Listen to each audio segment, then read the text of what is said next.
name is Andy Kobna Ace, and welcome back to Prophetic Evangelism TV. And today we want to talk about something very interesting.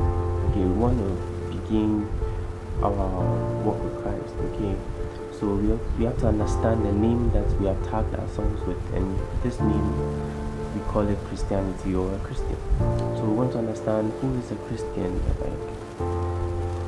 who is a Christian.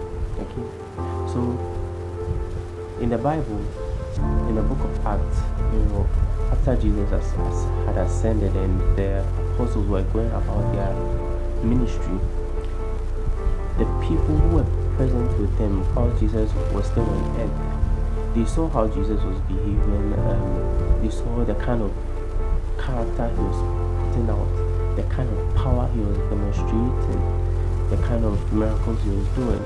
And they could see that there was some kind of similarity with these apostles. They saw that they were exhibiting a kind of trait that Jesus was exhibiting whilst he was here on earth. So they began to call them like Christ-like people, or Christians. So it was out of this that we were able to get the name Christianity, so like the Christ-like people in unity. Okay, bringing the Christ-like people together. Alright, and it's very amazing, when I was growing up in the Lord, when I was getting to know Jesus Christ and everything about him, I noticed something about myself and the general perception that is around, and that is about the same thing Christians. There are two observations I made. People who call themselves Christians by identification, so like Christians by identity, and those who were Christians by faith or believers. Okay, so those who are Christians by identity, they are of the view that it's not their fault though, but then they are of the view that because I was born into a Christian family, because my mom was a Christian, my dad was a Christian, grandparents, generation, everyone was a Christian, so by default they are Christians. Also because they are not Muslims, they are not Buddhists, Hindus, etc. So like automatically they are Christians. And it's amazing, it's great to feel that sense of affiliation to Jesus Christ. It's amazing, but then it goes beyond that. It goes just beyond you being tagged as a Christian to you understanding why you are a Christian, what it means to be a Christian. And that's where we develop to those who are Christians by faith.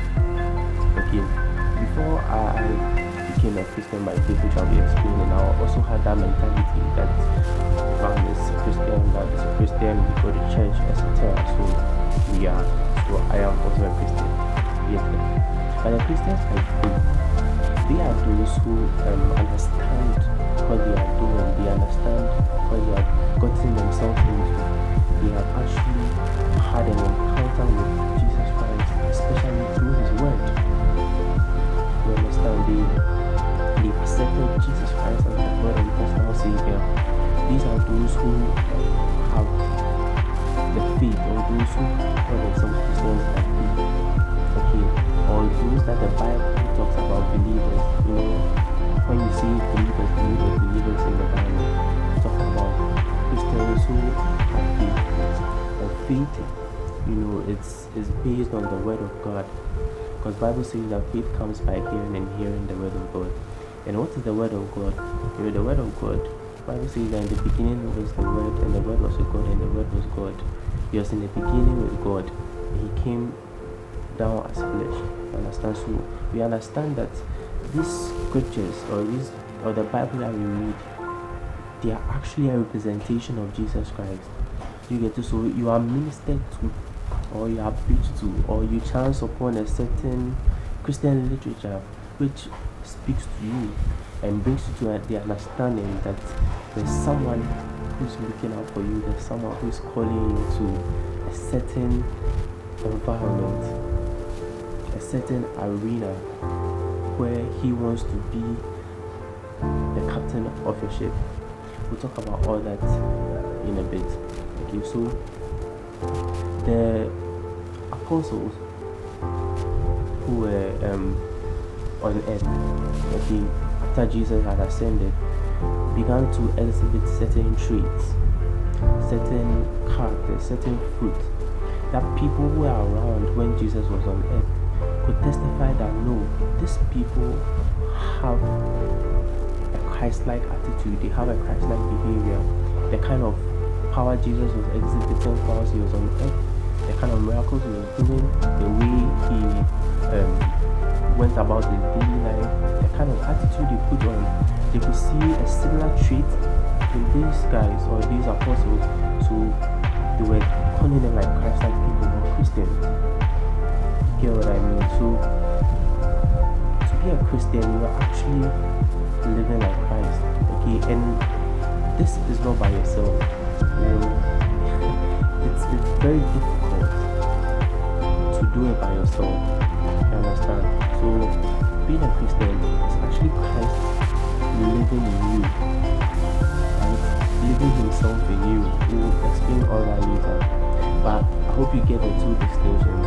Okay. So I'm not saying that we are discriminating those who are Christians by identity. No, it's amazing, but I'm just saying that we need to move from the point of being just an identity or having that tag as Christians to understanding the faith that you profess. Okay, you have to move from that point, because it will be very bad on my side if Jesus should come, rapture should come, and all that, and you realize that you are not going, but you in your mind you thought you were a Christian. Okay, truth be told, if you've not accepted Jesus Christ as your Lord and personal Savior, you are almost as equal as any other religion who hasn't accepted Jesus Christ as their Lord and personal Savior.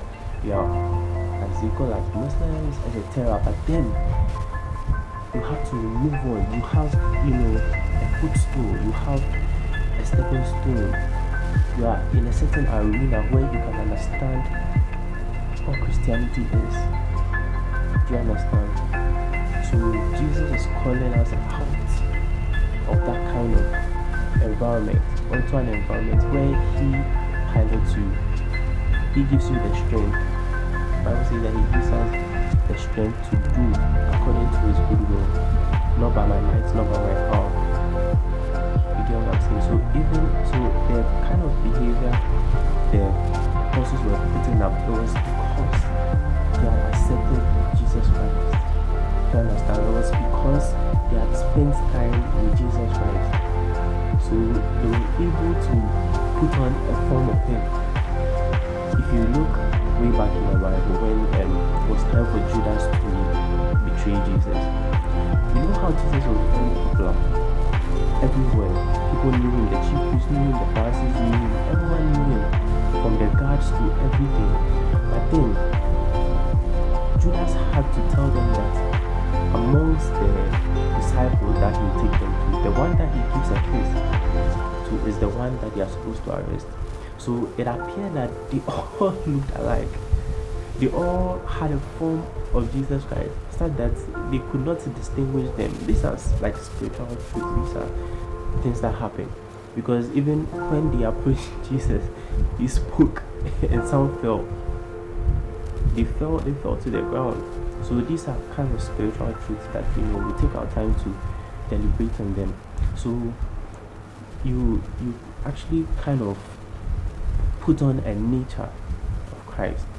Okay, and that's when you are called a Christian. So God bless you. I just hope you understood something today. And next week I'm going to come to you again and going, further and deeper and deeper.